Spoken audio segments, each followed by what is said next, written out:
In 3, 2, 1. What's happening? Time for songs. Take this time to consider your past deeds. Stop asking questions. You had your chance. Let the games begin. Well met, visionaries. Welcome to Velen's Chosen Podcast, episode 25. This is our 6-month anniversary sort of episode, so really cool. And here joining us today, I have the regular attender, Andrew Brown, What's happening? and special guest, Dtwo. Hey, how's it going? We are Sorry, going to... I'm gonna cough over all this podcast just because I'm not feeling too well. But Well, D2 has probably the best excuse because he is basically coming back from 2 crazy flights, nuts casting times, and an EU tournament from last week. So probably has the best excuse I've ever seen. Eve's not going to be joining us this week. She's got some crazy graveyard shifts she's trying to recover from, and we'll see her next week. And the reason Joe is not with us this morning is he was actually getting ready to drive with his father for the winter preliminaries, and he's going to go there and participate and compete in the North American prelims in Chicago. But today, we are going to do what we normally do, where we're the podcast that we're geared to buff the game of the budget and limited collection players and help them stay a little bit more competitive on their standard rank play, I guess now moving forward, and in their seasons every month a little bit higher than last time, no matter what card pool they have. And today we have D2 so that we can do a pretty big Q&A so to celebrate our new episode and help kind of bridge the gap between where we're at as budget and limited collection players and help D2 get us to the point where maybe we can understand a little bit more depth behind the game. So let's just start right in with the Q&A, all right? Is that good with you guys? it's great. Please. So let's just... If I can talk. Yeah. Let's just kick it off with getting D2 to talk and just tell us about yourself, maybe your background in card games or video games or whatever. I guess quick biography. I grew up in SoCal, and then I spent the first 21 years of my life there. Played tennis, basically pretty competitively. That was basically what I dreamed of doing growing up, is becoming a pro tennis player. That didn't work out, unfortunately. And then when I graduated college, I came to Japan to teach English, and I've been here ever since, even though I quit my teaching job a few years ago, and picked up Hearthstone. Basically, I was really into StarCraft too, and basically when, I don't know if you know Artosis and Husky and all those players, they were all of a sudden they were playing this game. And then I was like, this game looks really cool. And then, so I was like basically clamoring for, a beta key from then. And then, obviously I've always been a competitive person. So, with tennis being out the door and, StarCraft 2, something that I really couldn't get into. I felt like I was really, pretty good at Hearthstone, even before I even started playing, which is weird to say, but like I would watch Trump stream, for instance, and he was one of the best players at the time, and I would think like I would constantly be like kind of challenging myself to come up with better plays, and I felt like I was doing so that kind of made me feel like maybe I can be one of the best players at this. So that's why I picked up Hearthstone. Don't have any other background in competitive in card games, excuse me, but as far as just games in general, I've been just playing casually my entire life, so there's that. Very cool. Andrew, do you have any questions off the top? I mean, it's mostly just how, you got into it and stuff. I'd love to hear about the casting experience that you have, how you got into that, and Yeah. what your current experience has been, because you got some stories to tell, I'm sure.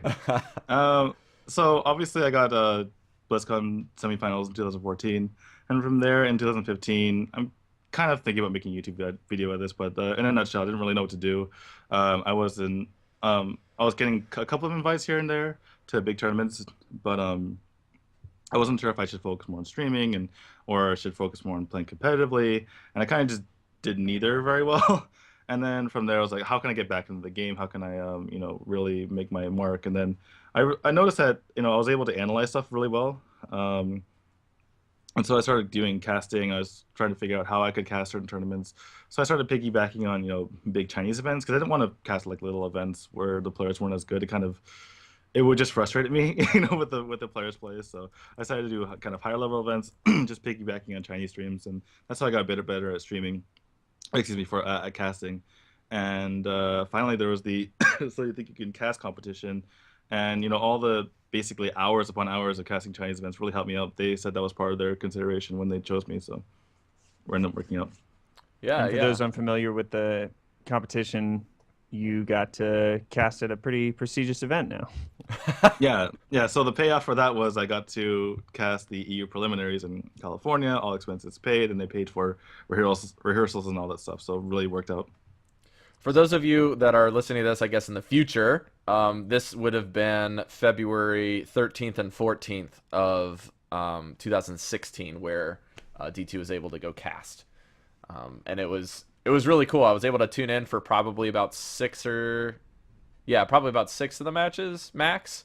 I wasn't able to catch the whole day on Saturday because there's a lot of games to cast. I'm sure you guys Yeah. are exhausted.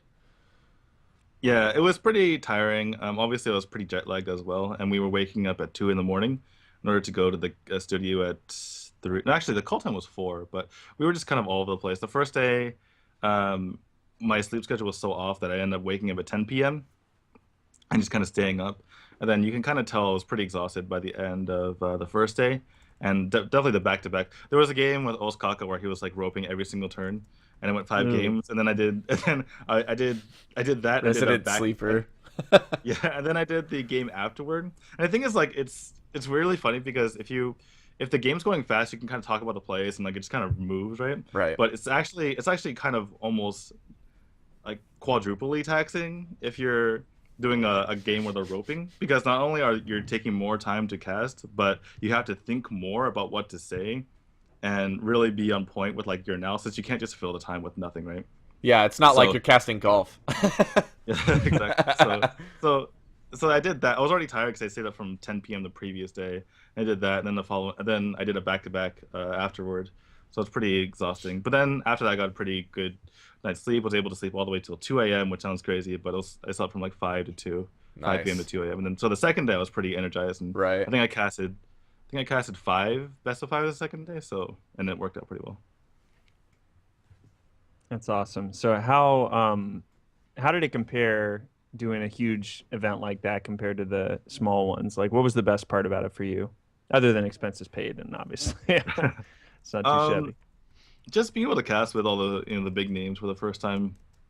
I mean, basically everyone, because Sodal is someone that we've talked a bit, and we have kind of a bunch of mutual friends, and some of our friends really wanted to see us cast together, so that was pretty cool casting with him. But obviously, being able to cast with Froden, I mean, I casted kind of as a guest caster, as a player at tournaments, in at DreamHacks in Europe, but it's kind of like I would just chime in and say a Right. couple things there. It wasn't like being officially part of the cast, so it's kind of Yeah. like really cool to be kind of you know to work alongside rather than just being a guest with people like Frodan and Savitz and Brian Kibble, all those people.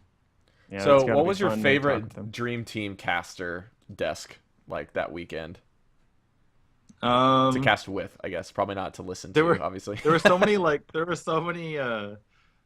Twitter responses. This is the dream team or something like that. Like our friends, like one of my our mutual friends, are like, this is the dream team, Dtwo, Sutherland, Aquabad, which is like all the new All the casters. new guys, yeah.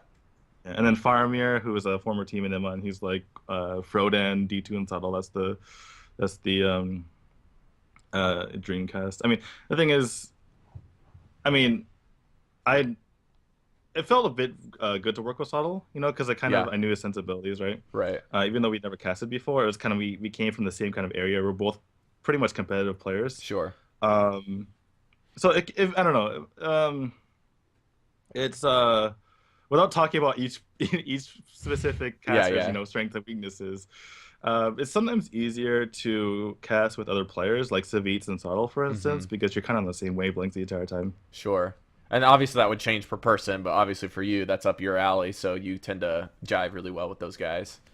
Yeah, exactly. So yeah, I definitely really enjoyed the other two guys, like Aquablad and Sottle. I feel like at least on the first day when everybody's jet lagged, I felt like you and Sato were probably holding it a little bit better than the other guys. Just from you've been fighting through this jet lag thing before, and like you've experienced it. Whereas I'm not 100% sure like Aquablade was able to do that. However, I know that you said like in the next day, like everybody was like way up to snuff and like kind of the best possible scenario with getting a full night's sleep and having a full day of jet lag under your belt's usually pretty Except good. for Froden. Froden was not feeling too well, so he's Yeah. like, "Can I just do the host part the entire time?" We're like, Yeah. "Yeah, Froden, you sit in the corner for a bit." Yeah, yeah. So let's kind of transition away from this, and we're gonna go into a little bit of a meta discussion this week, guys. So let's just back up and see what your experiences is with different metas, right? D2, like you've gotten exposed to quite a few different scenes, whether casting or playing or competing, but just kind of break down what you've noticed, I guess, in the differences between the metas you've been involved in, and then maybe start out with which metas you've been exposed to across the globe. As far as like servers and stuff. across Like servers, regional what? meta. I'm sorry, I didn't disclaimer that. I thought you were talking about time periods. I was going back to 2014. Well, in 2014 we had Miracle Druid, Miracle Rogue, and Druid, and those were basically the only two classes that were available. No, so you're talking about different metas in different regions. Yeah, like regional metas within this last couple months, or maybe within this last year.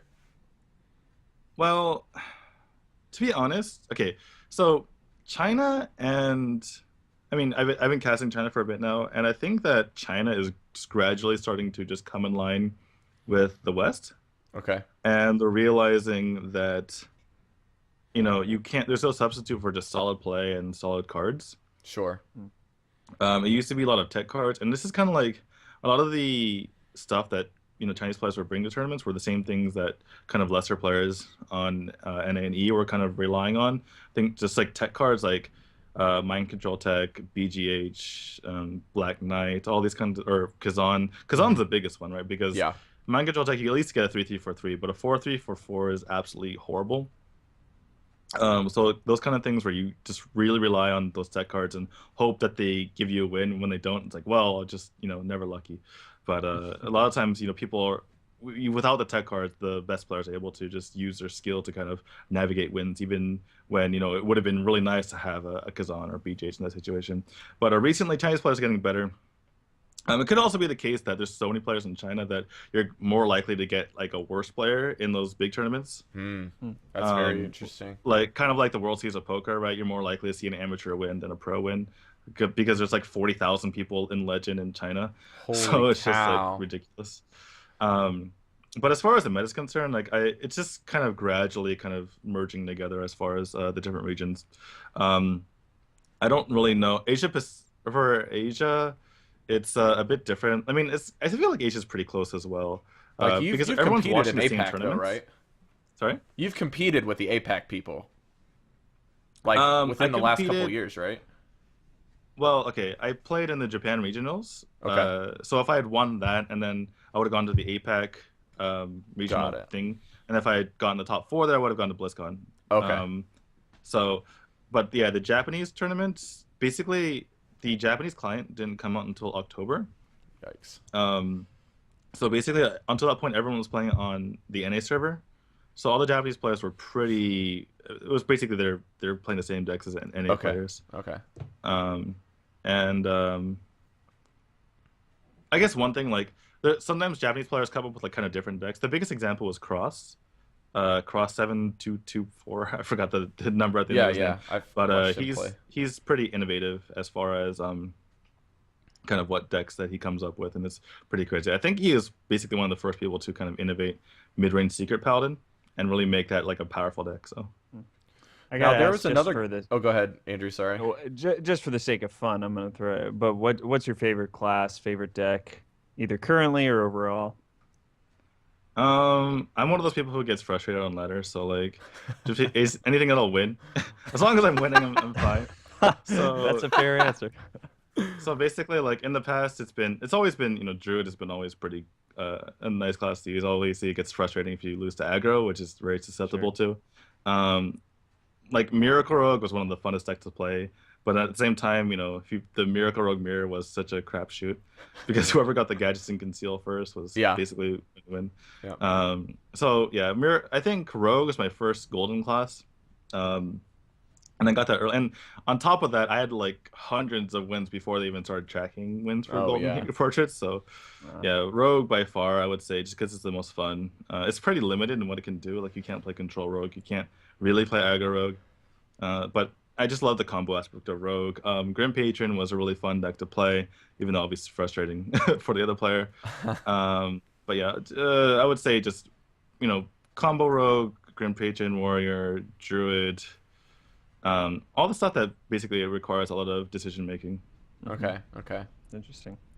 So, great. What were your early stages of like your collection, right? So that's what our show's kind of based on, is getting players into the game, from being like either beginners, like straight up beginners, or intermediate players with limited collections, or even advanced players with limited collections, and trying to get them so they can get an edge based off of not just their play and improving, but maybe even tips and tricks on what to do when they're like either financially they just don't want to invest, or they financially can't invest, something like that with their collections. So when I got into the game, there actually wasn't the current, rank system. It was, I forgot what it was before. It was just like, it was basically the same. If you look around the borders right now, it's like wood and then like bronze and copper. You can actually see around the borders. If you didn't know, like every single number has like a different kind of Right. material around it. So that's what it used to be, right? It used to be wood, copper, bronze, silver, gold, and then like Grandmaster master or something weird like like that at the beginning. And that was kind of like everyone just got to masters, whatever, 3 stars in like 2 seconds. It wasn't too hard. Huh. And at the time, arena is what you played. So Yeah. basically, I would just play a bunch of arena and get as many cards that way as I could. And by the time I got pretty good and had a pretty sizable collection, I was already like I was getting an offer from a team. And then from there, if I had a tournament or something, it would be kind of imperative that I actually pay for the certain cards. So I guess my experience is a bit different from most people's. Sure. But in the beginning, it was just basically grinding a lot of arena. Okay. So what were your you were playing in the beta, right? You finally did get that beta keys Yeah. when you started. Yeah. So yeah. Were you frustrated with any of the stuff in beta, like until they launched it? Like, did they reset your collection, or when you were starting to gain things? I think they reset it before I got a key. I was kind of like waiting for a while to get my key, but I did finally get into the closed beta, and nothing in particular was kind of weird. I obviously hadn't played any other collectible card games, so if anything was kind of broken, I didn't really was like, well, I guess that's how the way it is, in these card games. So I just kind of like stuck with it and kept playing. All right, so I'll do one more, and then I'll let Andrew ask anything he wants. I got a couple more questions still, but like, what would you say is kind of like your top 2, maybe top 3 decks that you would say, somebody that has a limited collection, you should try to finish these decks if you want to compete in like standard like 3 deck series or something like that. Like, try to go for these decks because it'll give you a decent lineup. They're all strong, etc., and it won't cost you a lot. You mean in like ladder and tournaments? Yeah, either or. If you have a limited collection, just go for the stuff that you can get pretty cheap. Aggro Shaman, Secret Paladin. Secret Paladin, I guess you kind of need Tyrion, and maybe Rag. But you don't really need Rag, or maybe you could just put Rag instead of Tyrion. So I guess the Mysterious Challenge are the epics, right? Yeah. So that's kind of difficult. But yeah, it's not ridiculous, especially because I don't know. I guess if you can't do Secret Paladin, then definitely Aggro Shaman is one thing to go for. Yeah. Trying to think off the top of my head. Like I some guess- zoo lists are pretty cheap, right? Yeah, go for Zoo. Go for Zoo. Go for. Oh, you know what you could do is if you watched, what was his name? Bunny Hopper, I believe. One of the guys who qualified for the EU championships. He basically played Zoo Paladin. What? So like a flood list? Like a flood zoo? Yeah, so Flood basically had all the aspects of Secret Paladin, except it just had Divine Favors instead, and there's no big cards. So it's like extremely consistent. I think it tops out at some 5 drops. Just really fast. Yeah, and he got to the EU championships with it, so that's pretty good. Wow. So I would say that's pretty cheap. Go for maybe Zoo Paladin, Zoo Warlock, and Aggro Shaman. Sounds pretty good. Cool. Cool. Nice. So, what do you think about your advice on the dawn of standard? Right? Standard getting ready to drop next month. My advice? Yeah, like looking through the lens of the recommendations of the decks, like how drastically would those cheaper decks like change? Obviously, Aggro Shaman's like gonna lose 2 cards. That's basically it. Crackle. But Yeah, I mean, I would just say that you have to look at what cards are coming in, and it's hard. It's really hard. I mean, I did a kind of predictions piece about which decks are going away, and which decks are here to stay. But a lot of the decks that kind of stayed are probably more expensive decks. Um, I mean, all three of those decks are going to be there. The biggest thing are the two zoo decks. Like, I feel like Aggro Shaman is still going to be there unless there's a really defensive card that they introduce, which they already had two really good defensive cards in Healbot and Sledge Belcher. So I don't know if you can get much more powerful than that without being kind of broken, right? yeah. So I think that Aggro Shaman is still going to be there. Crackle is useful, but you can just put another 2-drop if you want, make it more because it's an early game. And yeah, for the zoo decks, it's really kind of what the meta is, because with all the death rattles going away, like right now, the reason why Flood Zoo is so powerful is because of the threat of death rattle cards. Even if you don't run them in your deck, people need to be able to deal with them. And so if you take out those death rattle cards, you might see a lot of AoE coming back into the game, like basically handlocks, for instance, running double Hellfire, double Shadow Flame, and you're almost guaranteed just kill their entire board, right? And then so from there, the Flood Zoo won't work. Maybe it's a cyclical kind of meta, right? Where either sometimes you have those AoE kind of board control decks, and then when other decks get strong, then you can rotate back into the zoo. So it's kind of, I feel like it could be a really cyclical meta depending on what cards they introduce. It seems like the lack of knowledge about the next set is really what's keeping us from knowing much of anything. I mean, we can, we were mentioning the curse trials that are going on right now are, are standard according to right now, which is lack of Naxxramas and Goblins versus Gnomes. But the hard thing is what's going to fill those gaps in, because when Sludge Belcher's gone, they know that they've got to do something to create the stickiness or just something that can go against Zoo more than Sunwalker. So, it all kind of yeah, that's right. Just So fill your we'll deck with 8-drops and go for it. and then Joust deck is finally going to be a thing. I can't wait to see it happen. So You know what would be really interesting with Joust? I wish they would. I mean, even though this would put even more RNG into the game, I wish they would do it. Is losing the 50-50 Joust, losing the same mana cost Joust is really annoying. I wish they would put, like, if you get if you get the same mana cost, they just flip a coin, and in 50-50 you win it. that'd be because interesting. there's already RNG in drawing like pulling the card from the deck, right? You might as Right, well yeah. just put more RNG in and just flip a coin. That would make it actually Loser like gets the right down coin. center rather than Yeah. right now it's like 40% or whatever. Yeah, exactly. Because even if you have the same deck as your opponent, you're losing most of the time in those shells. So Yeah. Yeah. All right. So we'll do maybe one more question, and then we'll probably move into our news. So,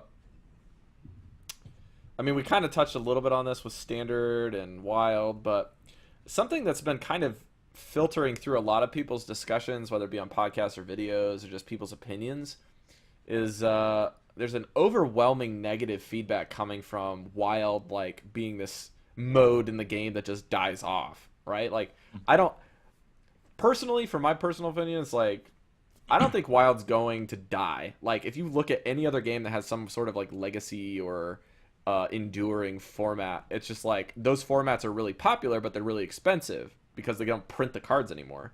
But in a collective card games, but in a creative card game like this one, it's like, I mean, you still have access to those cards. You can still get them through crafting and making them, and still participate if you just want to make the cards that you want. And it's way cheaper, right?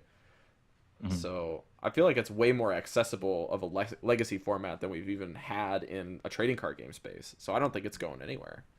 What do you guys think? yeah, I don't have too much experience in other card games because I haven't played those card games. Sure. But I mean, it's kind of difficult, right? Because on the one hand, One of my predictions was that as far as competitively concerned, obviously standard's going to be number one, and then from there I think arena's going to be number two as far as kind of using the wild cards. You know, using skill to win with wild cards, right? And then wild's going to be number three, but that's competitively only. But the problem is that if you have, casual players, are they going to have all the cards for wild anyway? And so it's you're kind of relying on people who have been around for a while but like to play casually to be the people who populate wild. And that could be the case. There could be plenty of people who kind of just like have fun on wild and have just happen to be around the game for a while and have built up a collection. Sure. But yeah, I think that wild is still going to be populated by a lot of people. It's just a question of what the percentage is and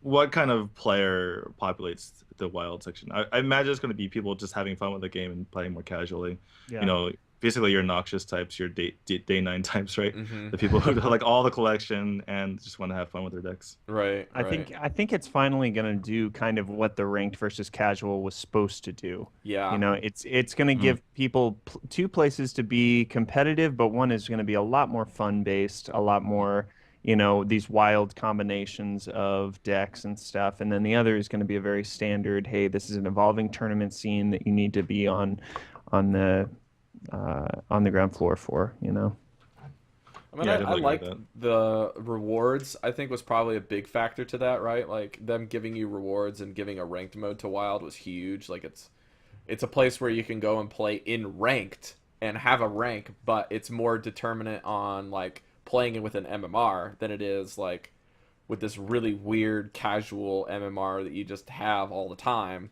instead of like playing up against people at a certain skill level. You know what I mean? Mm. So I feel apparently like Savias gave that suggestion in the article we'll talk about in a second. But yeah. So on that note, let's get into the news.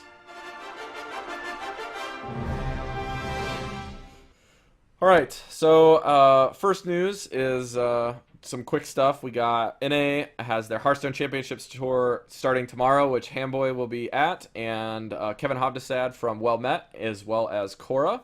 Or CG Songbird from the Coin Concede, and then there's. Do you remember who the third one is, Andrew? I want to say it's Raven. Is that right? Raven, yeah. Yeah, Raven. Okay. I wasn't really familiar with Raven, but I He's- think I watched his casting video and it was really good. Yeah, I mean, I've known Raven for a while. But maybe I'm too involved in the the UK esports scene, but yeah, I definitely know Raven. Yeah, Raven looks like a really great caster to bring on. Obviously, Blizzard has been looking through them all, so they would know. But yeah, they just arrived, I think, 2 days ago or yesterday, and they did their tour and their little casting stuff. So it's pretty hush hush, like until they get on the floor. But it'll be pretty interesting. And the second news, Well, I'm in the go Skype ahead. group, so I get to see all of them talking to each other. Oh, Oh, nice, nice. Yeah. nice. Andrew, what do you? Why don't you cover the next one?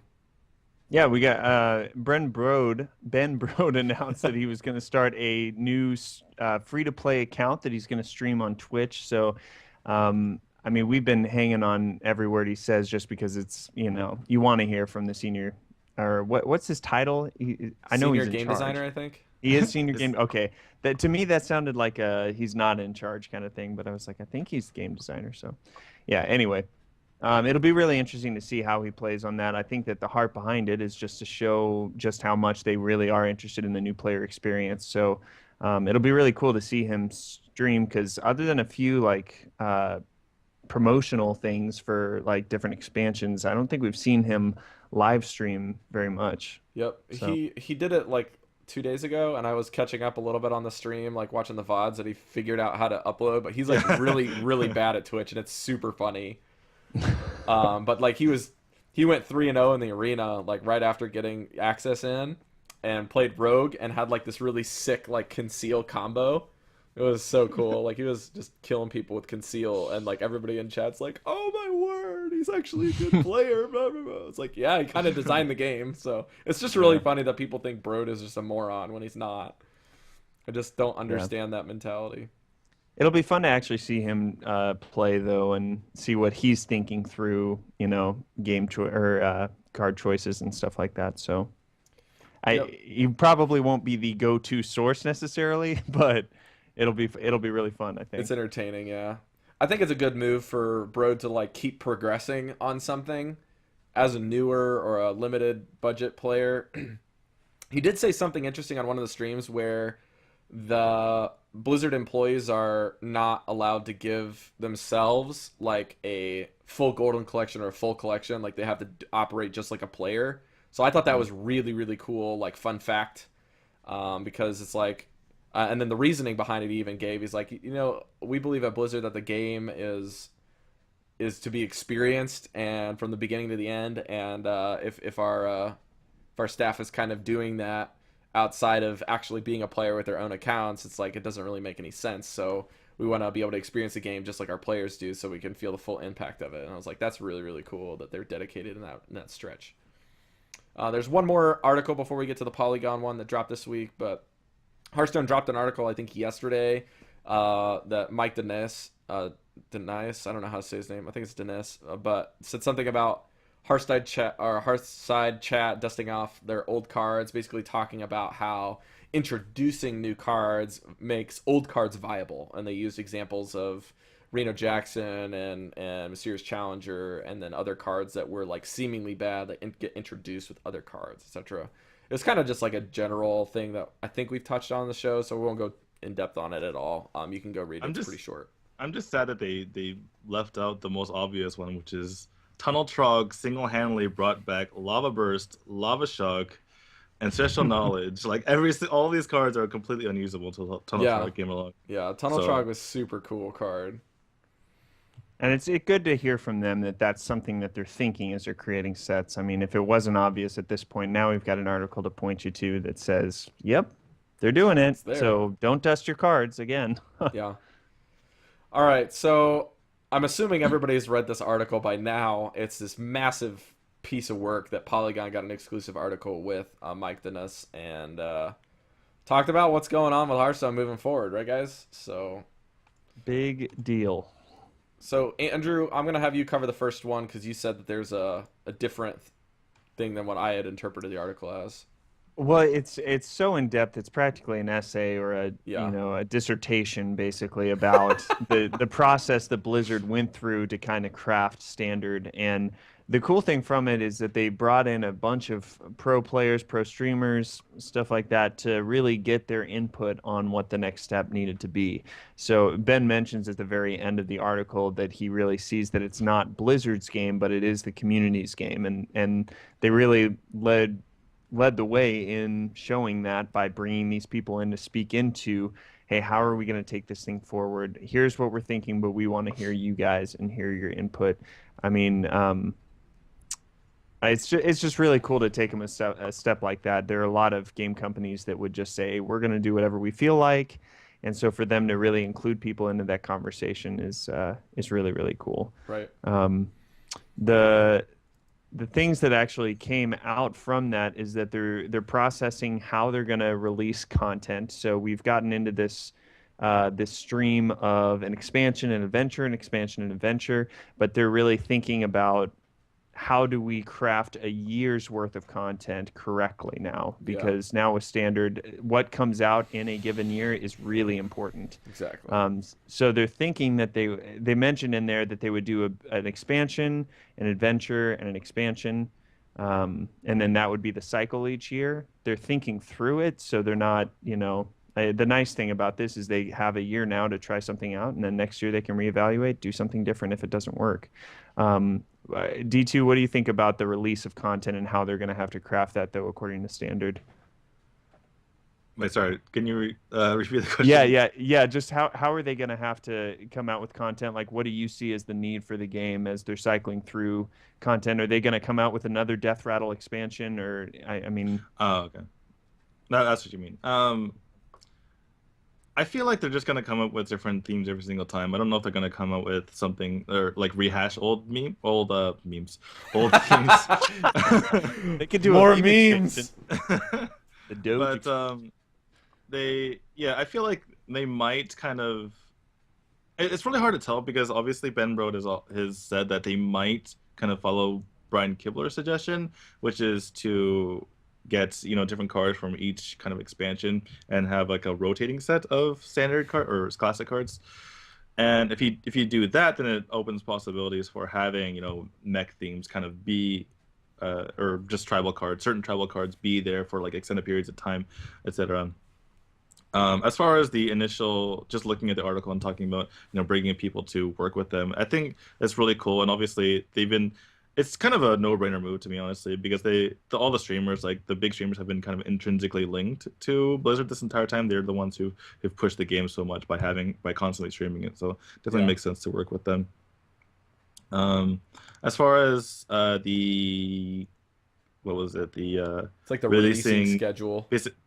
Yeah, basically release. What are they calling it? Something. They're basically saying like the new standard drops, right? So they rotate out, and then they say, okay, boom, we're gonna have one expansion, and then we're gonna have an adventure, and then another expansion, and that's kind of their loose projection for the year. Yeah, and I actually eating Korean barbecue with Ben Brode, so I was able to ask him, and just name drop, right? But I was able to ask them, be like, and then ask, what are they going to do as far as, I mean, this was before I obviously read this article, but like, how are they going to address the fact that they're going to have, many less cards, and it's not going, because I was thinking in my head, there's going to be less cards available, and it's going to make kind of the deck's a bit polarizing as far, and kind of push, basically have like the old meta, because right now every class has a, solid, at least one strong deck, right? Obviously, Shaman's kind of lacking, and maybe you could say Priest as well, because Priest can only really play control, Shaman can only really play aggro. But before that was even worse, right? There was, for instance, like I was mentioning at the beginning of the show, there's only like 2 decks that were good in the summer of 2014, and now there's a deck for every class, and many classes had 2 viable decks. Or maybe obviously more than that as far as viable is concerned, but super competitive, many classes have 2. And also, and basically the impression that I had was that they were going like with the lessening of the card pool, it was going to be more polarized, and there's basically only be 4 or 5 really top tier competitive decks. And he was like, no, we're going to print a lot of cards, so don't worry about it. And looks like that's what they're going for, the adventure expansion kind of pattern there. So how would you, like, again, this is a pure conjecture until March 9th, right? Like, this is all we have. But like, personally, I think that they're going to have to release at least as many cards that they're removing, if not more. Is that kind of the feel that you get to, D2? Well, that's kind of what he said. So, yeah, that's what I feel like. Well, in our dinner or lunch conversation. But, yeah, I was thinking that the card pool is going to be lessened, but apparently that's not going to be the case. So, it's going to be really interesting. It's really going to change up, because before, obviously, when you're adding new cards, there's only so many cards you can add without, first of all, the power creep issue. Oh, yeah. And you need, in order for cards to be impactful, you need to have them be basically stronger than what exists already. And now that's not the case. You're basically just replacing cards, and you can have a card that's not necessarily as strong, but fits the same kind of role as the first one, but acts differently. So it's going to be really crazy as far as, what the impact on the game is. And it's, first of all, it's going to take a lot longer for players to figure out what the meta is, which is really cool. It's going to take, because right now, there's basically this expansion, and the players are really smart, and there's millions of players out there. It takes about like 2 weeks, and then boom, meta set. And then from there, it's basically like a cycle, right? It's basically like, okay, well, this is good now, so we're gonna play this, and kind of like the miniature nutshell of that is Druid, right? You play Darnassus when there's control, when there's a aggro. You don't play Darnassus when there's control. Yeah, that kind of thing. exactly. It's like that cyclical.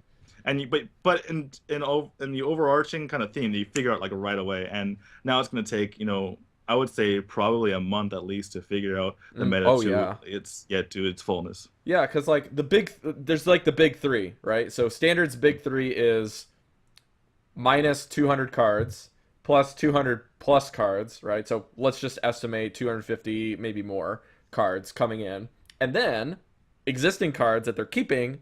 There's probably, they said somewhere between like 10 and, they said 2 to 20, but this article at Polygon said something more closely to like a 12 to 20 number. And like they're revamping basically like core build around cards as well. And it's just like, those are your big 3 factors that are like pure conjecture. Those like, not only are they changing specific cards that we know are getting changed, but we don't even know what they're going to do with those cards. Like there could be totally like Warsong Commander type nerf, or they could just be something where the power level just goes down like 1 notch on the ladder. So we've got a really, really exciting thing coming, and like so many players are just like, come on, it's so soon. Well, I think the it's gonna biggest be. thing. Sorry, Go ahead. I think the biggest thing is the Force Nature Savage Aura, because they have to do something about that, and it's just having that combo by itself makes Druid a viable deck. Like you could put all neutral cards in Druid, and then if they have the combo, they're going to be one of the best decks Mm. but just by having that, which is kind of crazy. So that's the biggest thing I'm looking for. A lot of people obviously worried about Knife Juggler, but if you think about it, there's no more Muster for Battle, there's no more Implosion, there's no more Haunted Creeper, there's nothing to like make Minibot. Knife Juggler go off, right? So I feel like that's not as big of a problem. They could honestly, I mean, no one really complain about Knife Juggler until recently With because it all of the just got, cards that got yeah, made it better. exactly. So I think they're fine with not doing anything to it. I think at the most they're gonna just turn to a 2/2. They're not gonna change its ability at all. Okay. But I mean everything else, honestly, it's not that big of a deal. Like Keeper of the Grove is just a really powerful card. I mean, class cards are naturally powerful. I think the two things that they have to worry about are the combo, the Druid combo, and I don't know how they fix it because some people think of making or saying, make the Savage Roar 4, but that doesn't really help because you can still do it on 10 mana. I guess you can't do double combo, which is a big deal. Yeah. And the Unless other you have one Emperor, is right? yeah, and the other one is the Ancient Lore. Ancient Lore is like absolutely ridiculous, and it kind of single-handedly makes Druid really powerful. So I mean, I like Ancient Lore, and it can be backbreaking, but it can be a really slow card as well. So I don't know what they're gonna do with Ancient Lore, but absolutely, What Druid about their combo Wild Growth has and to change. Innervate? I know some people have been kind of on the fence or on one side or the other about if I those think with cards need to be Innervate, changed like or not. Ancient Lore makes Innervate really good. That's the thing. Like you can Okay. kind of run away with the game. I mean, there's other cards. I mean, obviously MechWarper's going away, but there's other ways for kind of other decks that have broken starts, Mm, right? Broken okay. card, where you have MechWarper and just play all your 2 drops, right? There's ways to have broken starts and kind of innervates the Druid broken start, but the downside is that you run out of cards. But with Ancient Lore, it doesn't matter, right? If you think about it, like just the combination of Ancient Lore and Innervate is so ridiculous that if you think about it, you could do with double Innervate Ancient Lore, you could go 5/5 on turn 3 with 0 downside. And I know that's a combo, like combining cards to turn Sure, it broken sure. is not really that broken, but at the same time, that's just everything combined kind of makes Druid a little bit unappealing. Yeah. Yeah. They're gonna have to change one of the cards, the Force of Nature, Savage Roar. That's gonna be the big one. Because the Innervate, I hear a lot too about how people hate that. Boom on turn 2 is kind of hard to go Oh up my against. gosh. But um, Just keep but it's BGH in your opening hand. You know they're gonna have oh yeah, boom, yeah, there you so go. Well, they're gonna probably change that card too, so we may not even be able to fall back on that. yeah. Right, in the article, they mentioned several different cards, and the thing to note is that the cards that are mentioned are ones that I think almost all of them, if not all of them, in the article are mentioned by some of the pro players and streamers who are basically just giving their suspicions on what's going to happen. And they mentioned what we noticed already: Leper Gnomes in there, Keeper of the Grove, and Night Juggler, there's Ancient several Lore. Are others. you? I was surprised by Leopardom. Are you like? Do you think It's Leopardom's that? I think it's the best classic It's the aggro best card in the neutral game. one drop aggro card, like outside of Not- class cards. Yeah, but but I it's the best neutral, which means I mean, some card has to be the best neutral one, right? Yeah, So there's other things like Azure Drake and Sludge Belcher that have been like standards. Like those are the 5-drop cards that you want in your deck. So I don't see it any different from those. That if you're building a deck, like that's what you go to. If you're building an aggro deck, you got to throw 1 or 2 Leopard Gnomes in there. So I was surprised to see it too. But I guess if it's powerful, I it think could get the axe. they had mentioned something where I think it was it Trump that said this, or Kibler maybe just echoed it as well. But like they were basically saying, like in an ideal world, in a 30 card deck restriction mentality, you shouldn't have more than 7 or 8 cards in your what they call the evergreen set. To be like you don't want any more than like 7 in the evergreen set, which is basically classic and standard. What they're having as their core, and the rest of the cards should be newer cards or current content, like standard format type cards. didn't they say the Evergreen was the new cards? Or did I read that wrong? I always had assumed that the evergreen set meant legacy, like enduring cards. I put this in the show notes somewhere, but it's kind of getting lost in all the dross. I'm gonna control F Evergreen on this article. Okay. Is Ever, There you go. is Evergreen like classic basic cards basically, or I mean, Hold on. Evergreen could just mean basic cards only. It could just mean basic and classic. I interpret it as the latter. But it's coming from talking about the classic set, so I think that's what he's talking about. That they're, you know, Trump is saying that there's 10 cards that he would want to never leave a deck or an aggro or a mid-range deck, basically. yeah, but 10 and 7 are actually pretty large windows. He's basically trying to say like 7 or 8 versus a 10 to 13. Because like right now it's like, for Druid, isn't it like just from classic and basic, or yeah, classic and basic cards is easily 13 to 17 cards, I think. Right. It's just filthy. Like the only cards that I'm thinking of are like what, Living Roots, I mean, we can go over it, I guess. Like Darknesses, Wild Growth times 2, and then Innervate, Keeper, Drew the Claw, Azure Drake. These are all 2-ofs, by the way. Yeah, Lore, that's 10. yeah, there's 10 already. And then you have Lore, which There's is 2 more. Yeah, Roar Force, so that's 16. That's just 16 right there. We could Yeah. go on. Maybe. Like, that's a problem. Keep going. Especially a problem design-wise. So I can see them basically toning the power level down of the most powerful cards in the classic basic set, if that makes sense. I can see them targeting them for no other reason than the fact that they want to make the current cards feel more impactful when they drop, instead of like relying on what you have. Like, you should have to rely on what you have to a certain extent, but not to like, I mean, if I want a powerful card, I shouldn't be looking at common cards. I should be looking at like epics or legendaries or rares. And The problem with really, bringing the hammer to Druid is that there's a slippery slope. Like, Druid is really relying on these kind of, quote unquote broken cards. And without them, they're really like the bottom of the barrel. yeah, And like Really? Druid really can't keep up with the other classes. So Beast Druid's not viable? Come on, man.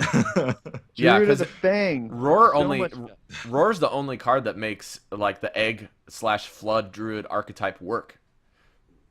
Right? I guess Power of the Wild kind of. Yeah. But So maybe, yeah, but they already said they're not buffing cards. So they would have to maybe nerf Druid to the ground, and then all the new cards would just be like disgustingly good or something like that, right? The hard thing is that whenever you nerf something, it just makes room for something else to be more powerful. So if Druid does get axed and is nothing, and it becomes the new Shaman, then all of a sudden Tempo Mage is going to become a thing. Everyone's going to complain about that. Eventually, Yeah. that one will get axed. So you got to remember They're to gonna whine about be something. satisfied to some degree with that. It just is what it is right now. Yep. So I'm just going to read this line, and then maybe we'll discuss it. Maybe we'll just move on. But Kibler's dominating point about Classic within the standard set says, by nerfing Classic cards rather than simply rotating them out, Blizzard not only keeps the cards around to continue stagnating in Standard, but it's also weakening Legacy as a whole. Players that enjoy things the way that they are now, who decide to shift over to Legacy, still might find their preferred decks unplayable, not because the cards were removed, but because they were depowered into uselessness, end quote. So this is basically Kibler's biggest point and a counterpoint to keeping Classic around as opposed to just Basic with a plus a few cards.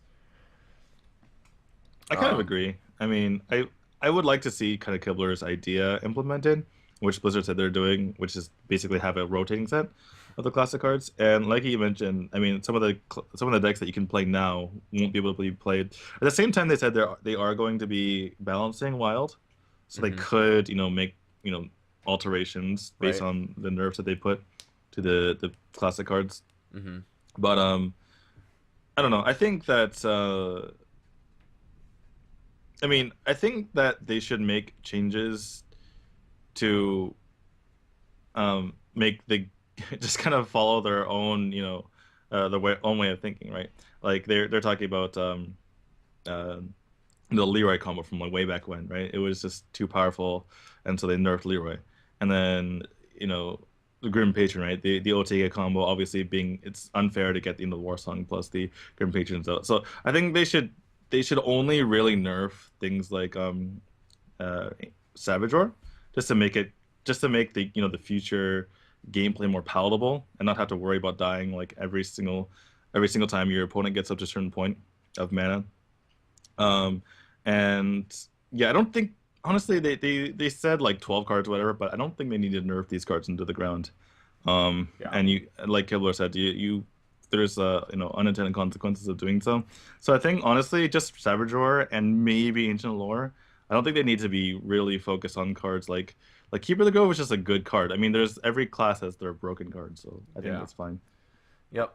It all depends on what they're releasing too. Like that's just that X factor that we still don't understand. We got to keep disclaimering over and over again. So the last thing that we're going to cover before we catch one email and close the show is that they had finally given us at least some sort of answer as to why in the world they would say you can't buy Naxxramas cards anymore or Oh, yeah. buy GVG packs. They said, if you ever watched the Disney Channel when they say Snow White's coming out of the vault, and it's like there's something exciting about something that's limited that not everybody can get in a certain way, but they come back. Like I think that's a really, really cool idea, but I don't know if they said anything that's tied to maybe the old sets, but more so the old adventures. So I can see this being really, really great for adventures. I'm not sure what I think about the GVG sets still, but I can understand why people over time kind of being upset about it. So let's just go. We don't have much time. We have a lot of emails. We actually got 4 emails this week. We're gonna take kind of just like randomizing this. And These the are winner all really is loaded questions.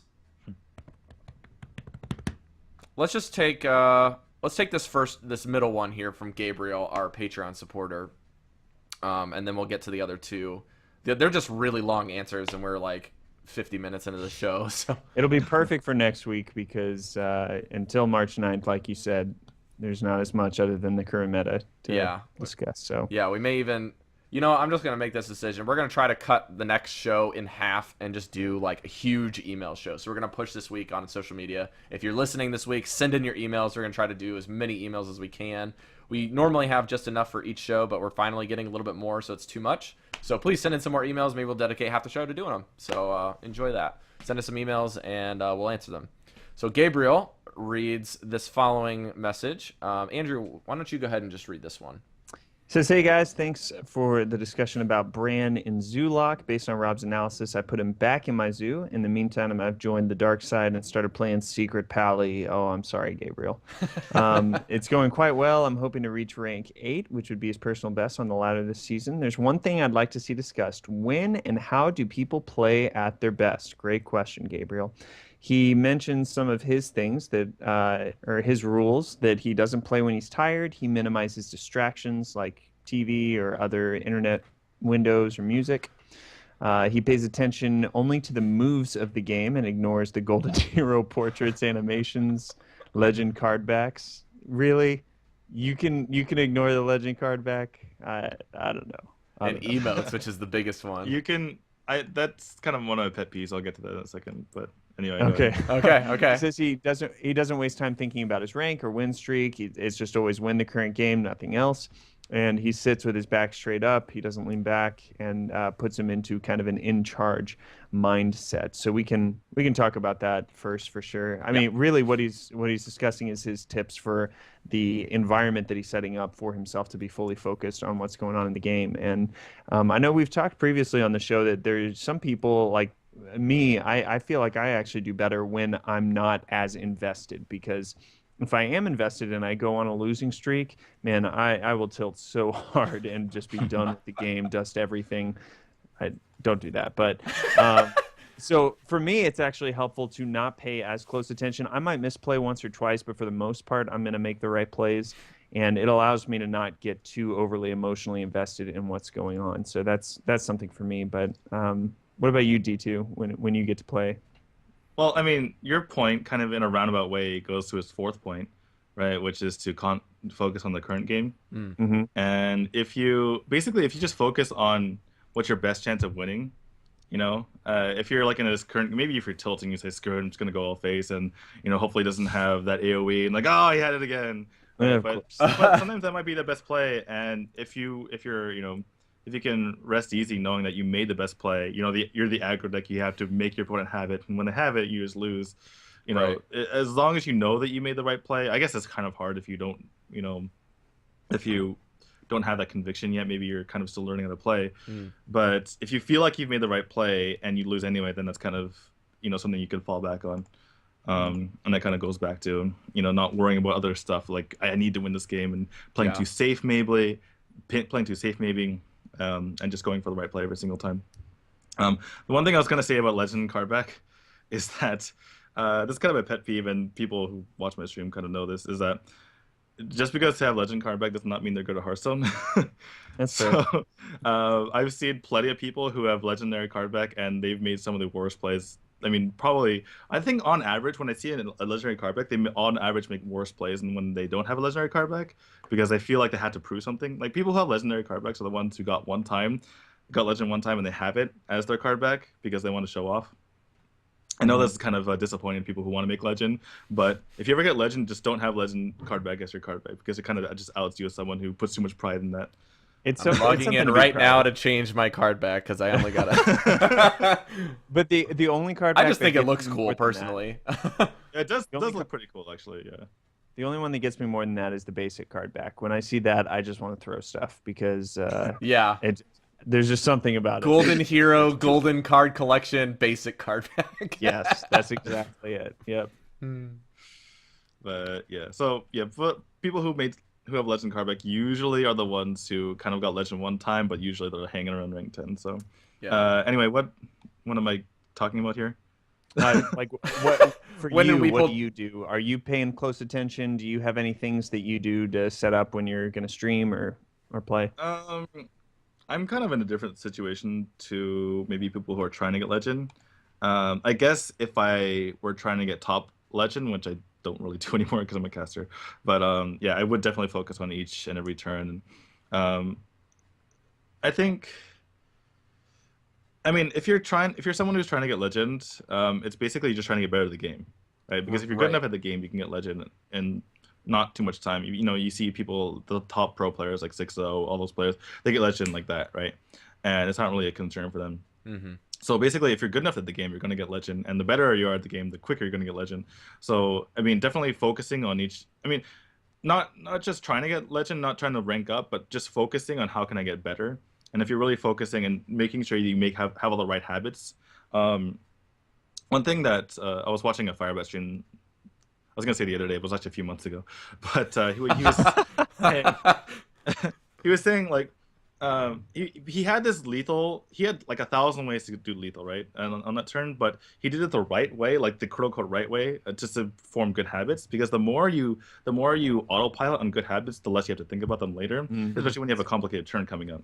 Like just simple stuff like if you know you're going to draw cards this turn, then do that first because it might change your play. Like shredder placement, drawing first, tapping all first, that etc. Yeah. Shredder placement is kind of down the list just because it's like a 1 in 80 whatever. But Yeah, stuff yeah. that might And it's about to go. Yeah, and we don't Yeah. have to worry about it anymore. Yeah. So just making sure you get good habits and making sure that you're consistently making the right play, and then kind of getting Legend will kind of take care of itself if you end up developing a good player. So, Interesting. what extra factor that you didn't touch on that is kind of like an understood rule for a lot of casters, streamers, really good players that the lower tier players forget about is the sheer bulk of games that you actually have to accomplish before you can get it. It doesn't matter about the speed in which you get it. It matters about how many total hours you've actually put into doing it. Like, some streamers could say they could do it in X games, right? Like some people will say 100 games or less for really, really good players from rank 5 to Legend. And people like just are like, wait, you just said 100 games? And it's like, well, for your kind of caliber level, people that have never done it before, people that have only done it once, etc., it'll actually take you probably closer to 200 to 500 games from rank 5 alone. And finding the time for that for a lot of like normal working class citizens is actually pretty challenging, depending on how dedicated you are. If you have kids, if you're married, etc., you're like trying to format this. It's like you actually have to dedicate a lot of time to this. And Andrew and I are definitely in that camp where Andrew probably is way more qualified to hit Legend probably 2 or 3 times over, and I've hit it once because I got a really, really lucky streak with a certain deck that I was playing. And it just like seems unfair sometimes, but it's just like how the dice rolls and how many games you were able to dedicate.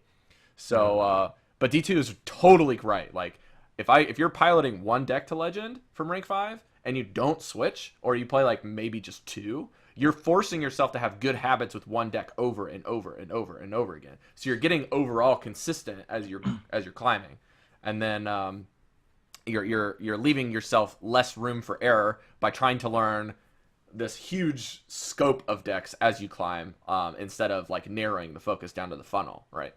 So that's just what I was gonna say. But D2, you can correct me if I'm wrong on any stretch there, because you're the pro. So, well, I mean, it's nice to be able to kind of perfect one deck.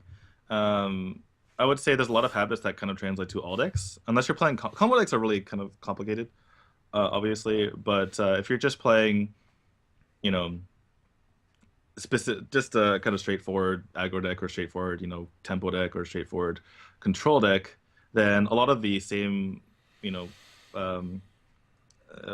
principles apply. So, I mean, just getting better as a player. I mean, obviously, and it's definitely true what you said. If you play one deck, you're going to get really, really good at it, and you're going to know everything you need to do to win. But I think that if you're someone who gets bored with one deck, for instance, sure, then, you know, having those core principles and kind of core kind of gameplay, you know, just knowing how to play the game is going to help you a lot. And then one thing on top of that, just kind of an addendum to what I just said, is that if you like playing a lot of decks, it's really going to help you out, because if you watch pros, the reason why they're so adaptable and can play so many decks is because they know certain deck, they know how to play from the other side, right? Mm-hmm. So sometimes it's just a feeling. Obviously, there's just statistics out there, but a lot of times, like, unless you're constantly looking at every single percentage every single turn, it's really like a feeling. Particularly like if you're playing aggro, if you play a lot of control, you know, like, this is how often I get this kind of AoE.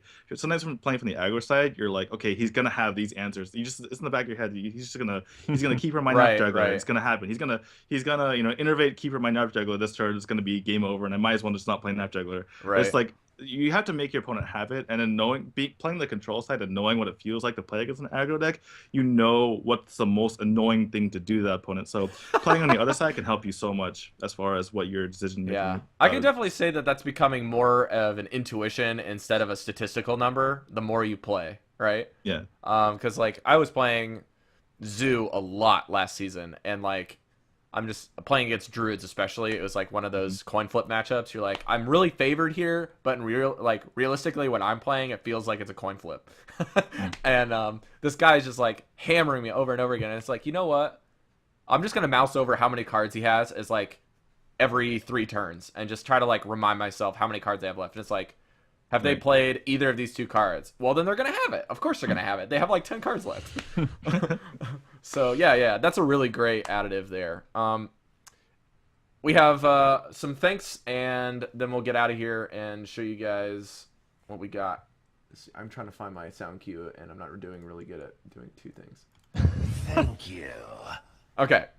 So we have our iTunes review. We have one iTunes review this week, very short, and it is from Zeroshio from Hero Power Podcast. As a co-host, he just says, "Great show, 5 stars." So thank you so much for giving us a show review. These 5-star reviews are clutch every week. Like, I get my email, we have 0 reviews. I check it Friday morning, and boom, there's one right there, and it like just didn't catch it. So really, really excited that we're getting at least 1 review every week. Or really, really thankful for those. It's the best way that you guys can support the show besides throwing us your money, which we kind of ask for, but it's like, you know, I don't really care. We're gonna still do the show. You don't care about money. What is wrong with you? All right, Andrew, why don't you thank the beautiful people on Patreon for us? They are beautiful inside and out, and all around. Yeah, and all around. Everywhere they go, everyone knows. But just so you know, Pratap and Gabriel and Garrett S., thanks for supporting the show financially. We say this every week, but on Patreon, everything that we get from there is just going to go right back into the show. So we thank you guys for helping us to pay the few fees that it takes to actually put this on, and then we're excited to kind of add some value from anything else that's coming in here. So thanks for that, guys. All right. Andrew, why don't you also continue that discussion on just how people can be involved in the show if they want to? So you already heard iTunes reviews. You heard Patreon. You can also share the show with your friends. Chat with us on Twitter, Valence Podcast. We're on there every day. So if you have a quick question or comment from the show, just let us know on there. It's at Valence Podcast. You can subscribe to our YouTube channel, which the link is in the show notes for. You can watch us live every Friday at 10 a.m. Central. I don't know when that is for you, Rob. That's 11 Eastern. There you go. Or in It's Japan. 1 a.m. Japan. There you go, just in case. So all around. And you can find that on Rob's Twitch, which is not Rob May. You can request any of us to help you with some Hearthstone plays. We'll give you our battle nets later, and we love to jump in and help you out. And email us, especially this next week. We're gonna answer a lot the other emails we weren't able to address, and even Gabriel, I know you had some other questions on there. We'll address that next week as well. So email us at valenceschosenpodcast@gmail.com. And you can find all those links and more at our website, which is valenceschosen.com. Maybe we'll change that to valenceschosen-used-to-be-a-card.com. Is that Valence Chosen used to be good.com. yeah. Man. Okay. I'll do a little bit of stuff where you can find us. So what about the individuals of Valence Chosen Podcast? Well, you can find Eve, who is not here this week, at Finnavar on Twitter, which is at FHINNOVARR. You can also find her on Twitch and on PlayStation Network. If you want to play Destiny with her, it's at Eve Martin with a Y. And if you want to get her BattleNet and play some fun games on Tavern Brawl, which she really loves playing every week, and just with those other players, you can ask her for her BattleNet as on Twitter. D2, where can people find you, man? Twitter is at D2HS, so it's spelled out DTWOHS. And then same thing for Twitch, twitch.tv/DTWHS. And then if you want to email me stuff, d2hs@gmail.com.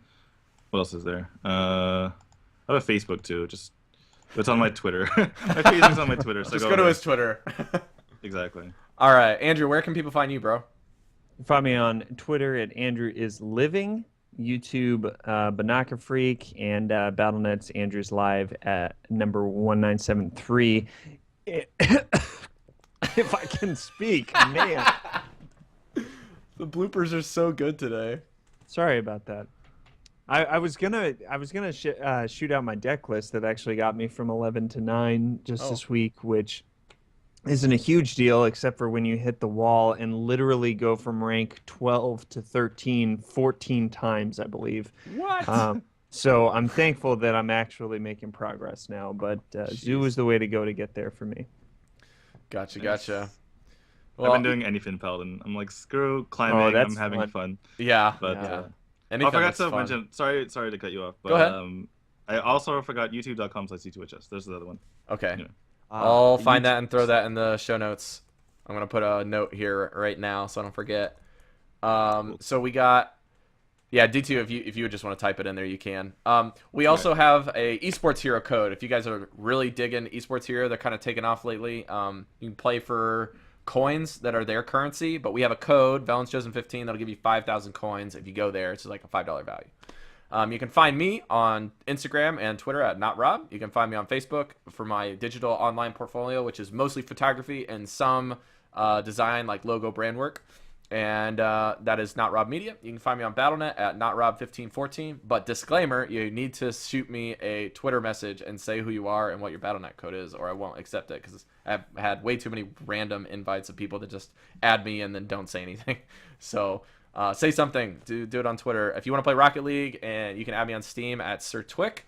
If you want to follow the stream for Valence Chosen Podcast or even just personal stream, we have is on my personal stream, which is Not Rob May, on twitch.tv/NotRobMay. And we should Go ahead. We should throw out there real quick that your show on Happy Hearthstone launched, and finally got to listen to it. It sounded like you guys had a lot of fun. Yeah, shout out to Josh Augustine for having me out on his show. I nearly forgot. I'm going to put a link to that in the show notes as soon as I can.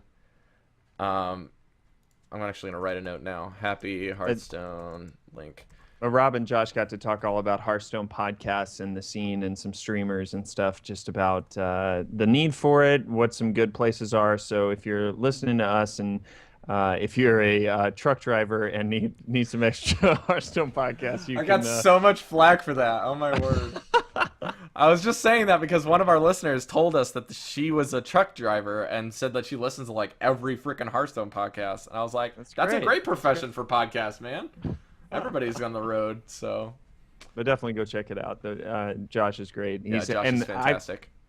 You didn't get the chance to mention, I was actually on the show before we started this podcast, and they do a deck battle on there, and my deck has made it through. It's become the longest running one, so not saying I'm proud or anything, but maybe you should go check it out or something. I don't know. Volcanic Rick's not complete garbage, you know? Yeah. So thanks to Happy Hearthstone Link. Also, best wishes to Kevin Hobbestad, Well Met crew, and Kenny and Cora for casting this weekend, or not Kenny, but Cora and Kevin. And then Kenny is also running into some help for Coin Conceits, trying to look for another caster or co-host on the show. So good luck to him and those casting the NA. And special shout out again, thank you Hamboy for making it, and hopefully Hamboy 12 will get top 8, top 4 for the prelims this week. I'm really rooting for him, so hopefully I'll get to see his games this weekend. I think that's it for basically the show. You can find here we go. You can find Hamboy on Twitter at Hamboy12_HS and twitch.tv/Hamboy12. He does a lot of he does a lot of other things on his Battle.net, so if you just want his code, just tweet at him and you can do some practice rounds. This is our 6-month episode 25. Thanks for joining us this week, but we have to now say goodbye. Adieu, adieu. Parting is such sweet sorrow. We'll see you guys next week. Thanks for visiting Exodar with us this week.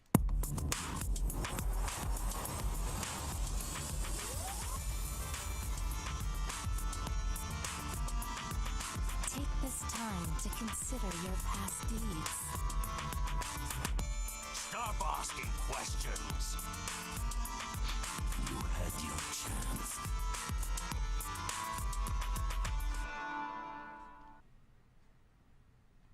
Did I miss it?